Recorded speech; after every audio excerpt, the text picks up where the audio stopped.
మన రెవెన్యూ ఉద్యోగుల ఆత్మ బంధువు ఈనాటి కార్యక్రమ ముఖ్య అతిథులు గౌరవనీయులు మన లచ్చిరెడ్డి గారు, అదేవిధంగా ఈ కార్యక్రమానికి ఇచ్చేసినటువంటి నాతో పాటు చేసినటువంటి డిప్యూటీ కలెక్టర్ సంఘం రాష్ట్ర ప్రధాన కార్యదర్శి రామకృష్ణ గారు, టీజీటీ అధ్యక్షులు రాములు గారు, సెక్రటరీ జనరల్ పూల్ సింగ్ గారు, ప్రధాన కార్యదర్శి రమేష్ పాక గారు, టీజీఆర్ఎస్ఏ జనరల్ సెక్రటరీ భిక్షం గారు, ఆర్డీఓలు మంగిలాల్ గారు, నరసింహారావు గారు, ఈ కార్యక్రమానికి జిల్లా నలుమూలల నుంచి విచ్చేసినటువంటి తహసీల్దార్లు, ఆర్ఐలు, డీటీలు, కంప్యూటర్ ఆపరేటర్లు, ధరణి ఆపరేటర్లు, విఆర్ఓలు, విఆర్ఏ సోదరులందరికీ ముందుగా నా యొక్క నమస్కారం.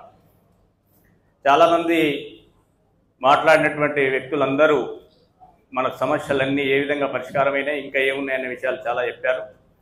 అయితే ఈ సందర్భంగా మీ అందరికీ నేను ఒక విషయం మనవి చేయదలుచుకున్నా. అన్ని డిపార్ట్మెంట్ల కంటే రెవెన్యూ డిపార్ట్మెంటు చాలా బలమైనటువంటి డిపార్ట్మెంట్ మనందరికీ తెలుసు. కానీ గతంలో ఈ డిపార్ట్మెంట్ ఏ విధంగా నష్టపోయింది, ఏ విధంగా నిర్వీర్యమైందో విషయాన్ని కూడా మీరు కళ్ళతో చూశారు. అయితే ఇక్కడ ఉన్నటువంటి డయాస్ మీద ఉన్నటువంటి నాయకత్వాన్ని మీరంతా ఒకసారి అబ్జర్వ్ చేయండి. ఇక్కడ ఉన్న కూర్చున్న లీడర్లందరినీ మీరంతా చూస్తే గౌరవ రాష్ట్ర ముఖ్యమంత్రి ఓ మాట చెప్తాడు. మీరు కాలానుగుణంగా వచ్చిన రాజకీయ మార్పులకు అనుకూలంగా ఇప్పుడున్నటువంటి నాయకులు టెస్ట్ మ్యాచ్ ఆడేటువంటి నాయకులు పనికిరారు, 2020 ఆడిన వాళ్ళు మాత్రమే ఇప్పుడున్న రాజకీయాలు తట్టుకుంటారు, అందుకే నేను కూడా 2020 మ్యాచ్ ఆడుతున్నానని చెప్తాడు. అదేవిధంగా ఇక్కడున్న నాయకత్వం కూడా ఇది టెస్ట్ మ్యాచ్ ఆడే నాయకత్వం కాదు, ఇది ఉన్నది 2020 మ్యాచ్ ఆడేటటువంటి నాయకత్వమే ఈరోజు ఇక్కడ ఉన్నది. మీరందరూ కింద మీద తెల్ల చొక్కాలు వేసుకొని సంకల బ్యాగులు పట్టుకొని తిరిగేవాళ్ళు ఇంతకుముందు నాయకులందరూ. కానీ మరి ఆ నాయకులు తిరిగినటువంటి కార్యక్రమంలో చాలా నష్టపోయింది డిపార్ట్మెంట్. కానీ ఇప్పుడు చాలామంది మీరందరూ అనుకుంటున్నారు భూభారతి చట్టం కానీ ఈ రాష్ట్రంలో తిరిగి రాబోతున్న 10,954 మంది గ్రామ స్థాయిలో ఉద్యోగులు కానీ అంత ఆషామాషిగా రాలే. మనము మాట్లాడుకున్న ఒక నిమిషం సెకండ్లలో వచ్చినంత ఈజీ కాదది. అది సాధించాలంటే నాయకునికి విజన్ ఉండాలి. ఒక దిక్సూచిలాగా దూరదృష్టితోటి ఆ సమస్యను ఎట్లా ఒడిసిపట్టి సాధించగలే కెపాసిటీ ఉన్నటువంటి నాయకుడు మాత్రమే అది సాధించగలుగుతాడు. అలాంటి లక్షణాలు మన నాయకునికి ఉన్నాయి కాబట్టి ఈరోజు అది సాధించడం అనే మాట ఈ సందర్భంగా మీ అందరికీ మనవి చేస్తున్నాను. అందరూ లీడర్లలాగా బోకేలు పట్టుకొని పోజులు కొట్టి ఫోటోలు దిగొస్తే 10 సంవత్సరాల కాలంలో కూడా మనం ఏం సాధించలే. ఏం సాధించినవే అంటే దాదాపు 30,000 రెవెన్యూ క్షేత్రస్థాయి ఉద్యోగులను పోగొట్టుకున్నాం మనం అందరం. కానీ ఈరోజు బోకేలతోటి ఎవరు పోజులు ఇయ్యలే. ఇది మొత్తం తెర వెనుక జరిగినటువంటి రాజకీయం. ఇది మీ అందరి కోసం నేను ఎన్ని చేసినా నేను గొప్పగా ఇంకేదో నీకు కీర్తించబడాలని కోరుకున్నటువంటి నాయకత్వం మనస్తత్వం ఆయనది కాదు. ఈరోజు ఇందాక మన మిత్రులు చెప్పారు, రేపో మాపో ఐఏఎస్ కూడా అయ్యే అవకాశం ఉంది, ఫ్యామిలీ పరంగా కూడా చాలా వెల్ సెటిల్గా ఉన్నాడని. వాస్తవానికి ఆయనకున్నటువంటి క్యాడర్లో ఒక డిప్యూటీ కలెక్టర్ స్థాయిలో కింది స్థాయిలో విఆర్ఏ నుంచి కంప్యూటర్ ఆపరేటర్ నుంచి వాళ్ళ సమస్యలను పరిష్కరించినటువంటి నాయకుడు ఈ రాష్ట్ర చరిత్రలో ఎప్పుడైనా ఉండాలని సందర్భం మనం చేస్తాం. మరి ఎందుకోసం ఆయన పనిచేస్తుండు, ఎవరి కోసం పనిచేస్తుండు అనే విషయాన్ని కూడా ఒకసారి మనం అర్థం చేసుకొని రేపు గతంలో కూడా మీరు అందరూ ఒకసారి చూడండి. ఆర్టీసీ కార్మికులు సమ్మె చేస్తే తన ఉద్యోగాన్ని లెక్క చేయకుండా సుందరయ్య పార్క్ దగ్గరికి పోయి వాళ్ళకి సంఘీభాగం ప్రకటించాడు. ఆ సంఘటనను దృష్టిలో పెట్టుకుని ఆ ప్రభుత్వం కన్నెర చేసి 5 సంవత్సరాలు నానా ఇబ్బందులు పెట్టినటువంటి విషయాన్ని మీరందరూ ఒకసారి గమనించండి. కానీ ఆ రోజు మనం ఎవరన్నా ఆయన వెనకాల నిలబడ్డామా అంటే ఉద్యోగుల యొక్క స్థైర్యం దెబ్బతింటుంది, నాయకత్వ లక్షణాలు లోపిస్తున్నాయి. ఒక మంచి నాయకుడిని మనం కాపాడుకోగలిగితేనే ఈ డిపార్ట్మెంట్ అయినా ఉంటుంది, ఉద్యోగుల హక్కులైనా కాపాడుకోగలుగుతాం, మనకు రావాల్సిన బెనిఫిట్స్ అయితే సాధించుకోగలుగుతాం. ఆ విషయాన్ని మనం వదిలేసి ఎవరో నాయకునికి ఏదో జరుగుతుందంట, నాకెందుకులో ఏమైనా నాకేం భయం అవుతుందంటే మరి ఎవరు కాపాడాలి? ఉద్యోగ సంఘాలకు నాయకత్వాలకు ఎవరికి అవసరం? పెద్ద క్యాడర్లో ఉన్న వాళ్ళకి, రాజకీయ నాయకుల పలుకుబడి ఉన్న వాళ్ళకి నాయకత్వాలు అవసరం లేదు, లీడర్షిప్ అవసరం లేదు. వాళ్ళు ఎవరినో పట్టుకుంటారు, పని చేసుకుంటారు, బయటపడతారు. కానీ ఎవరికి ఏ సపోర్టు లేని ఉద్యోగులకు మాత్రమే నాయకత్వం అవసరము, లీడర్షిప్ అవసరం.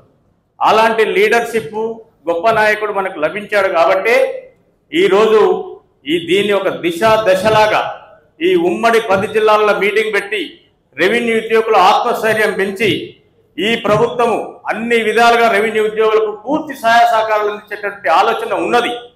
మరి ఉన్నప్పుడు మన యొక్క పనితీరు కూడా ఈ ప్రభుత్వానికి ఎక్కడ కూడా చెడ్డపేరు రాకుండా ఒక లచ్చిరెడ్డి గారి నాయకత్వంలో యావత్ రెవెన్యూ యంత్రాంగం మాత్రం ఈ ప్రభుత్వానికి అన్ని విధాలుగా సహాయ సహకారాలు అందిస్తుంది.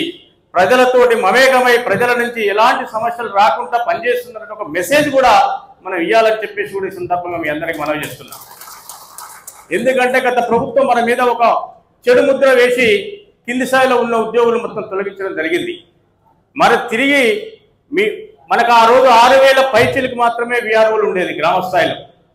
కానీ అతి తెలివిగా భూభారత్ అనే చట్టం ద్వారా రైతులకు ఉపయోగపడే చట్టాన్ని తీసుకొస్తూ అందులో క్షేత్రస్థాయిలో పనిచేసేటటువంటి వ్యక్తులుంటే మాత్రమే ఈ చట్టం మంచిగా ఇంప్లిమెంట్ అయ్యి ప్రజలలో సమాజంలో ఈ ప్రభుత్వానికి మంచి పేరు వస్తుందని ప్రభుత్వం దృష్టికి తీసుకుపోయి మరి ఎంతమంది ఏంటంటే ఒక సింపుల్గా రెవెన్యూ గ్రామానికి ఒక అధికారి ఉండాలని ప్రభుత్వానికి సెకండ్ ఆలోచన రాకుండా 11,000 ఉద్యోగాలని సాధించిండు అంటే అది మామూలు విషయం కాదని కూడా ఈ సందర్భంగా మనం చేస్తున్నాం.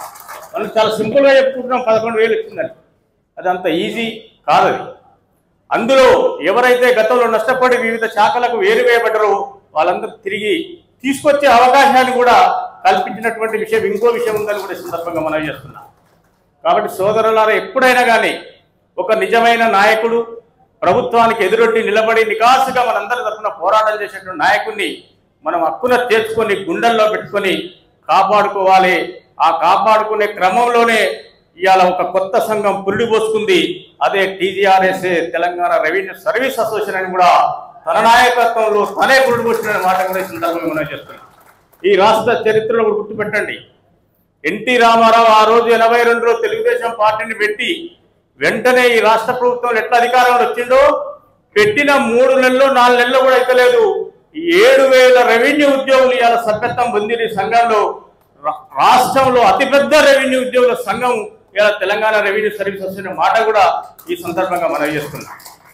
ఇంకా ఈ సర్వీస్ అసోసియేషన్ ఆధ్వర్యంలో మన గౌరవనీయులు లచ్చిరెడ్డి గారి సారథ్యంలో ఇప్పుడే మనం అందరూ చెప్పినట్టు 33 సెలక్షన్ గ్రేడ్ పోస్టులు.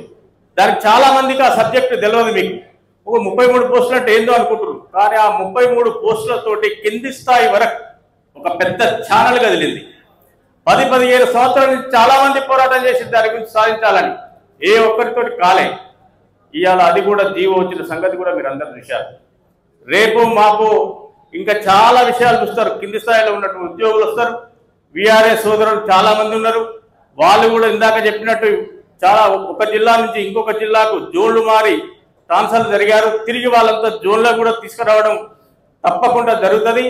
మీరు ఒకటే రాష్ట్ర ప్రభుత్వం యొక్క నిర్ణయాలకి ఏ విధంగా మిమ్మల్ని అందరినీ సాటిస్ఫై చేసే విధంగా చేసేటటువంటి విషయాన్ని ఈ రాష్ట్ర నాయకత్వం చూసుకుంటుంది. కానీ ఈ నాయకులకు అండగా ఉండి మేము చేసేటటువంటి కార్యక్రమాలకు మీరు పూర్తి సహాయ సహకారాలు అందిస్తే తప్పకుండా 24 గంటలు మేము ముందుకు పనిచేస్తామనే మాట ఒక రాష్ట్ర రెవెన్యూ సర్వీసెస్ అసోసియేషన్ అధ్యక్షునిగా మీ అందరికీ ఈ వేదిక ద్వారా మనవి చేసుకుంటూ, ఎప్పుడైనా కానీ ఉద్యోగుల యొక్క సమస్యలని ఇప్పుడు పని చేయడం చేత కాదు, చేయక ఆ పని కాకపోతేనేమో ఇంకొక నాయకత్వం మీద దుమ్మెత్తిపోస్తారు కొంతమంది, అయితేనేమో తన ఖాతాలు వేసుకుంటారు. ఇలాంటి డబుల్ గేమ్ ఆడేటువంటి నాయకత్వాల మాటలకు మాత్రమే మోసపోవద్దు. ఎవరైతే నిజమైన నాయకులు పనిచేస్తున్నారో, ఎవరైతే ఉద్యోగుల పట్ల చిత్తశుద్ధితో పనిచేస్తారో అలాంటి నాయకత్వాన్ని మీరు ఆశీర్వదించి వాళ్ళు వెంట ఉంటే మాకు కూడా చాలా సపోర్ట్గా ఉన్నట్టుంటుంది.